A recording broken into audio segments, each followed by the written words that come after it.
बिस्मिल्लाहिर्रहमानिर्रहीम। लाखों करोड़ों दुरूदो सलाम मोहम्मद मुस्तफ़ा सल्लल्लाहु अलैहि वसल्लम और आले मोहम्मद पर। मैं हूं उमर दराज गोंदल। यूक्रेन और रशिया के दरमियान जो जंग है वो जिस नहज के ऊपर है और जिस तरीके से अमेरिकन इंटेलिजेंस बता रही है कि आने वाले चंद दिनों के अंदर किस बात का इम्कान है, उसके बीच में अगर यह खबर आए कि यूक्रेन के मौजूदा सदर ज़ेलेंस्की का इस्तीफा किसी भी वक्त, और यह इस्तीफे का मुतालिबा कौन कर रहा है, तो इस खबर की जरा अहमियत या नोयत और बदल जाती है। अब जानते हैं कि अमेरिका के मौजूदा सदर डोनाल्ड ट्रंप और ज़ेलेंस्की के दरमियान कोई अच्छे ताल्लुकात नहीं है। व्हाइट हाउस के अंदर जो कलमात का तबादला हुआ और दुनिया के सामने जो कुछ हुआ वो एक तारीख का हिस्सा है। उसके बाद उनसे यह पूछा जा रहा है कि ट्रंप अपने करीबी हलकों में बता रहे हैं कि रूस से जंग जीतने वाला है, तो उनका हां मुझे इस बात का इल्म है।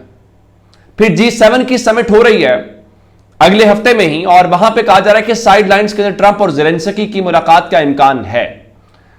और इस सब के बीच में अब यूक्रेन के एक साबिक वजीर आजम ने जो खबर दी है वो खुद यूक्रेन क्या पूरी दुनिया के लिए एक गैर मामूली खबर समझी जाएगी। यूक्रेन के साबिक वजीर आजम है अज़ारोफ। वो क्या कहते हैं?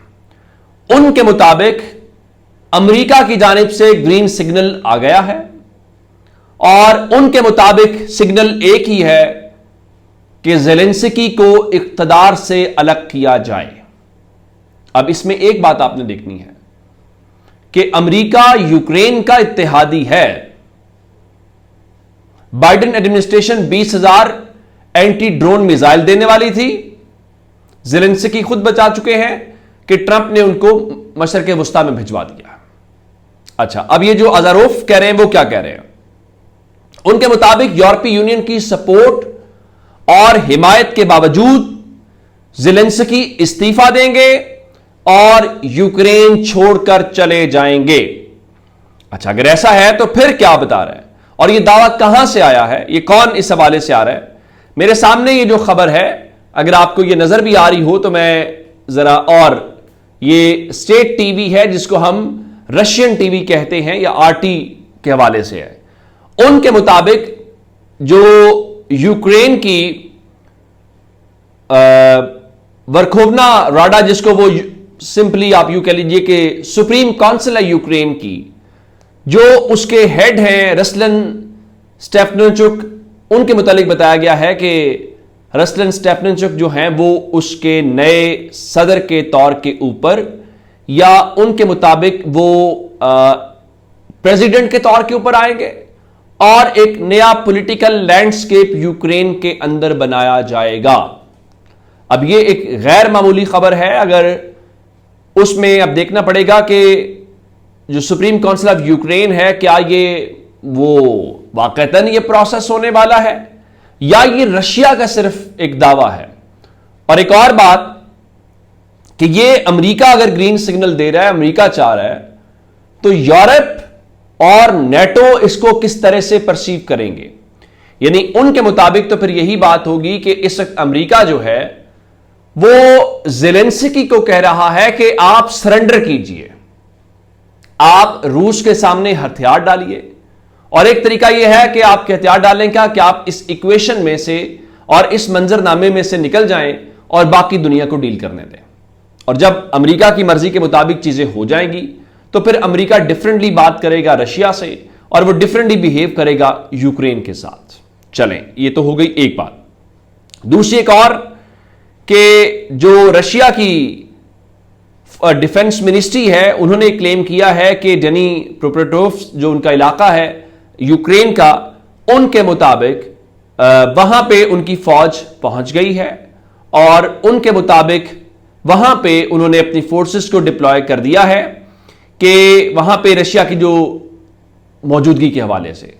लेकिन दूसरी जानिब जो यूक्रेन की फौज है और उसके जो यूक्रेन की फौज के जनरल स्टाफ हैं, स्पोक्स पर्सन, उन्होंने इस हवाले से denied Russian troop presence in the region, यानी वो इस हवाले से ये जो डेनी प्रोपेटोव का इलाका है उसमें उनकी प्रेजेंस के हवाले से तरदीद की है और कहा है कि वो वहां पे मौजूद नहीं है। अच्छा, इसके बीच में एक और इंपॉर्टेंट खबर है और वो इंडिया से मुतल्लिका है। इंडिया से आज कुछ अच्छी खबरें थी भी नहीं सारा दिन। उसमें एक डेवलपमेंट ये थी कि जो मणिपुर का इनका इलाका है और खासकर वहां पे जो उसके 5 अजला हैं स्टेट के, वहां पे सूरत हाल ये है कि इंडिया को दफा 144 का निफाज करना पड़ा है। कहां कहां पे? इंफाल वेस्ट के अंदर, इंफाल ईस्ट के अंदर और थोबल के अंदर और कैक्चिंग डिस्ट्रिक्ट जो हैं वहां पे उस हवाले से 4 या 4 से ज्यादा लोगों के इकट्ठे होने के ऊपर पाबंदी लगा दी गई है। और उससे हट के यहां पे जो बिष्णुपुर का इलाका है वहां पे मुकम्मल तौर पे कर्फ्यू नाफिज कर दिया गया है। अब अगर आप इसको देखें तो ये मणिपुर की रियासत है। वो कहेंगे कि मणिपुर के अंदर तो चीजें पहले भी चलती रहती हैं, तो इसमें अलग क्या है। लेकिन उससे हट के भी कुछ खबरें दो बुरी हैं। एक खबर यह है कि मोदी, जिसके मुतालिक इसे दुनिया लिख रही है कि आपने एक ऑपरेशन सिंदूर नामी हरकत की, लेकिन उस हरकत से आपको फायदा हुआ या नुकसान हुआ? उनके मुताबिक दुनिया में आपके लिए एम्बैरेसमेंट क्रिएट हो गई और आपको उसमें से कुछ फायदा नहीं हुआ। और फिर G7 समिट के मुतालिक खुद इंडिया कह रहा था कि उनको इन्विटेशन नहीं दी गई और फिर यह कहा गया कि इन्विटेशन को छोड़ के भी जो मोदी हैं वो G7 समिट को अटेंड नहीं करेंगे, जिस तरह से उनको नहीं बुलाया गया तो आप बहुत नाराज हो गए हैं। उसके बाद जो कनाडा के नए प्राइम मिनिस्टर आए हैं तो कैनेडियन प्राइम मिनिस्टर ने इनको फोन किया और मालूम पड़ा कि उन्होंने इनवाइट कर लिया है, तो मोदी वहां पे जाएंगे। और उसके बाद एक और खबर आई कि बहुत सारी जो सिख बरादरी है वो मोदी के आने के ऊपर एक बड़े एहतजाज का इरादा या प्लान रखती है। जाहिर है कि मोदी का वो इस्तकबाल भरपूर करेंगे, तो वो एक बैकलैश तो वहां पे आ रहा है और कैनेडियन प्राइम मिनिस्टर के ऊपर आ रहा है। लेकिन अब क्या खबर है? आप जानते हैं कि जो गोल्डन टेंपल है उसके ऊपर आज से 41 बरस पहले इंडिया ने एक फौजी ऑपरेशन किया और उस फौजी ऑपरेशन के जरिए उस सिखों की जो मुकद्दस जगह है उसका तकद्दुस पामाल किया गया।